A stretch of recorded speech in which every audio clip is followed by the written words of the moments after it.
Quick turnaround, but going back on Saturday after fully digesting the tape, lack of complimentary football, really all three phases, there wasn't enough there. There were some really good things in all three phases, but not enough to make it a lot closer in the fourth quarter and ultimately, win the game. And again, credit to Illinois. I thought they did a nice job, a couple of facets schematically.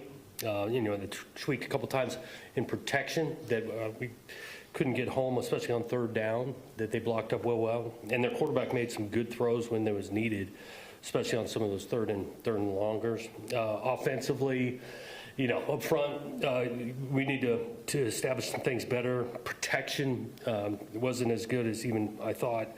It wasn't great on the field. Looking at it again, there's a lot of edges there. Aiden did a nice job getting the ball out a few times. We can protect the guy better, and we're going to need to, special teams wise. We had to execute in the punt. You look at the yardage when we were punting the ball, net. How much? We've lost that side of things. So their punt return, our punt. Again, going off of the previous week, we had protection issues. Now we had to get a little more hang time and eliminate some of those hidden yards on special teams. So. Like I said, quick turnaround moving forward. Practice this morning.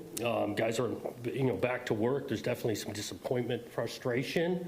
But I thought looking at the work, they're putting that effort and energy, emotion into the practice today, because that is a quick turnaround, and it felt like guys were moving out full speed and going. So like the work we got done today, because, looking at Purdue, you watch this tape, they've been able to move the ball. They've had some lighter scoring just because some of the red zone similar to us. You look at their schedule and the opponents they played, a bunch of top 5 teams, and that's what this league is and all of that. So we'll know we'll have a challenge Friday night. Jonathan, did you anything you learned about that first quick turnaround going to Oregon? Is there anything that changes when you're not going to the West Coast and you're staying home for the week? Just as far as how you structure the week. We did talk about that as a staff a little bit yesterday, of just kind of how we prepared and that we liked in regards to turning Monday into Tuesday, and we combined Sunday and Monday, and that's what we did here. So I say that meaning Sunday heavy, looking at the previous game, and then Monday is moving forward, so we comboed that, and so we were working quite a bit last night, and so that rhythm will stay. A little bit later in the season, our practices will be a little bit shorter than earlier in the week. Outside of that, it's the same kind of practice days for the short week.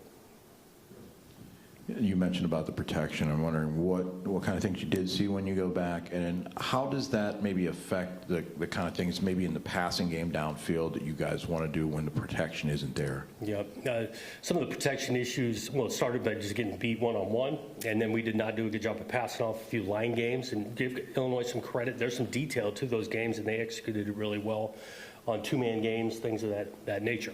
We talked a little bit, like we want to continue maybe look at changing the launch point, changing the timing to when the ball's coming out, so that you throw it a little bit quicker to set it up, not always taking deep sets at quarterback, which we've been doing. It was just a game where it was more leakage than we're accustomed to in the protection.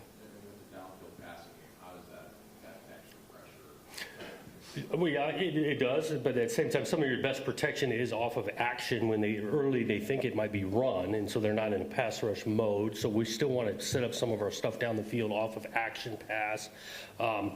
And, we had some creases. Marsh had a nice catch over the middle of the field. It's kind of out of a gun action pass. So that part won't be dramatically different, but you are picking and choosing when you're going to take a deeper drop at quarterback. You want to have some protection, whether it's off of action or you're adding in a body, tight end, or the back.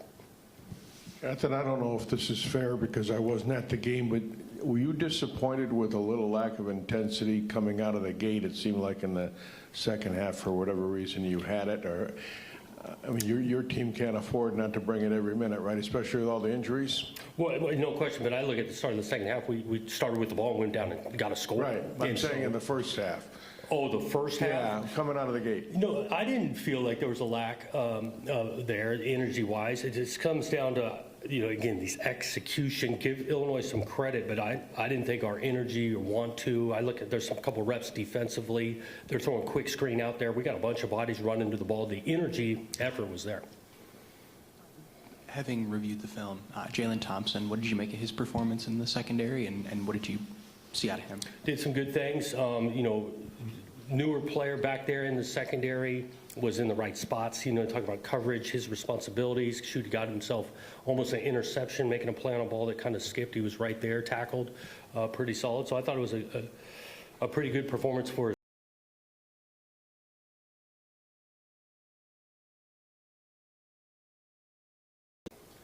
Jonathan, for a couple games, it looked like the offensive line was really making some notable progress, and I'm just wondering where you've seen that regression and sort of why, in from your perspective, it's happened. Yeah, and again, I'm going off of one performance where, again, the overall in the run game could have been better. Protection stood out a little bit more in this game. I don't want to go to the point of just flat out regression, but give Illinois some credit. Now, these guys had a week to buy. And probably saw a tendency or two of a pass set. And again, they executed some line games. We got to do a better job of passing those off. That group's still working. And as a whole, offensively, I think we got to continue to find ways to, because we can move the ball.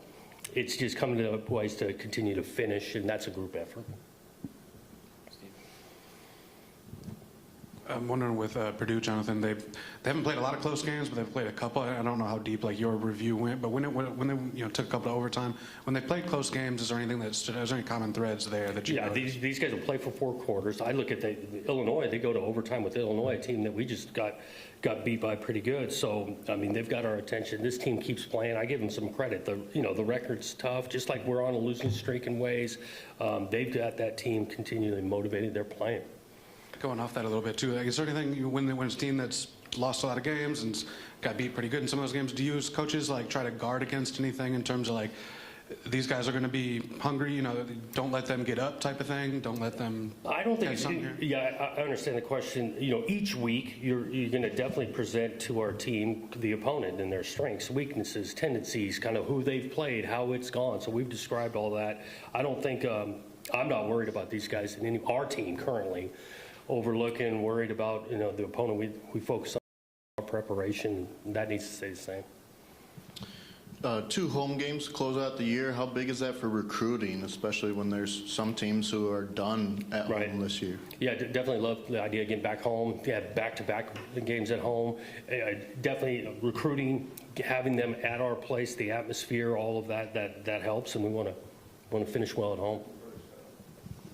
Jonathan, in the front here. I was wondering, any of the guys that you had that were out on Saturday, any of those guys you expect to be back this week? I'm just thinking about a couple guys in the back end. I do not anticipate Chuck or any of those guys back in the secondary. And then as far as Aiden's concerned, this is, he's 10 games in as a starter. I guess, have you seen the progression and some of the development you were looking for from him coming out of the year? Some of it, yeah. And how you thought he played? Yeah, I think he's played, better. I thought the way he's carrying the ball and he's decisive in the run game, competitive, did a good job taking care of the ball, didn't turn it over last week. I think there's a lot that he's continued to progress in. Because then, again, some of this was hectic in the pocket on him, and he kept standing in there. I think about that 4th down play, first drive, second half, it's about midfield, we're going for it. It's because of Aiden's ability to continue to get some depth where the protection wasn't allowed the crosser to get there. It was a really good rep that shows, I think, some of his poise, confidence has come along. 10 games into your tenure here as Michigan State's head coach, what are the biggest positives you look at for the program as a whole, and what are the things that you maybe are irritated most by in your first 10 games here? Yeah, I think, on the positive end, we're laying a foundation of watching the work. Our systems are getting established, confident as we continue to do that. That approach will continue to build over time here. Definitely frustrations. We want some immediate results, no question, and that's been shorter than we've liked. But we still got two opportunities to put the final kind of chapters on this first season. 6+ games now without a sack. I mean, that's got to be something that you've probably never seen in your football, because usually someone will stumble into one even. Yeah. But I guess it looked like you guys were bringing pressure from different angles. Like, how do you try and maybe simulate it or get those DNs a little better downfield to the backfield? Yeah, Schematically, we did off the bye introduce a couple new pressures, but actually we were really close. We had a couple times guys were running free. Good job by them extending, throwing the ball away. That showed up. We have not won enough one-on-ones. When you just, you have four-man rush, hand in the dirt and do it. We have not. And some of that, the ball's coming out with good, quarterback play or schematics, but it affects the passer when he hits the turf, and obviously the field position when you can get him behind the sticks, and that's been something that we got to do better.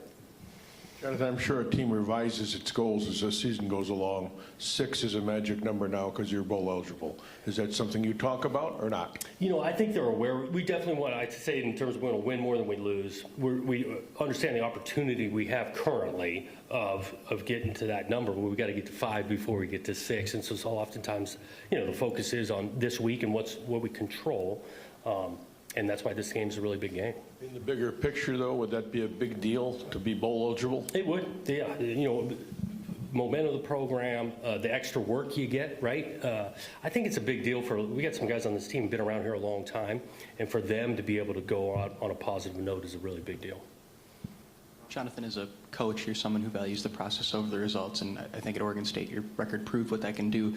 Not everyone is so patient these days with programs, and I'm curious, what do you tell people who maybe expect more out of this last little stretch where you guys have lost these 6 games? Mm-hmm. I think you want, call it a fan base, expectation, that it means something to people. Call it within the state. That definitely means something within the program. I'm not going to be up here asking for patience. We're not patient people. We do have perspective of we want to get some things established. Immediate results haven't come, but I'm confident in the process we're taking, and we're continuing to develop the current roster. And then just every year you're going to have new guys on the roster, I should say, and confident the results will come. I just see the work each day in and day out of this group. I see a lot of young talent that is out there that is getting quality experience, and they're doing some good things, but got a chance to continue to grow. I'm confident in the approach of this staff, the experience we've had. These guys have lived the experience of going and building something and coached at a really high level. Just think about all 3 phases of what we got in the building. All of that keeps my confidence pretty high.